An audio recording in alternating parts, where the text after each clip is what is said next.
Жалал Абад мамлекетинин мурдагы студенти Нарматова Оразайым бизге 2013-жылы тапшырган экен.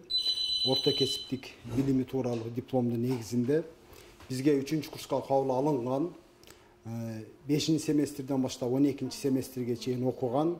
Бардык документтери архивде, бардык документтери Жалал Абад мамлекеттик университетинде экзамендик ведомстволор сакталган, архивден алдык.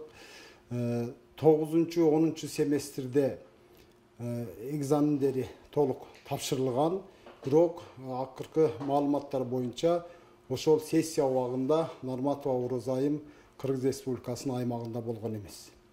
Мына ошого байланыштуу 9-10 семестрдин экзамендик ведомстволору жокко чыгарылды. Ректордун буйругу менен жокко чыгарылганына байланыштуу автоматтык түрдө окуу программасы аткарылбаган болуп калды. Окуу программасы аткарылбай калгандыгына байланыштуу мамлекеттик экзамендерге кирүү буйругу дагы жокко чыгарылды.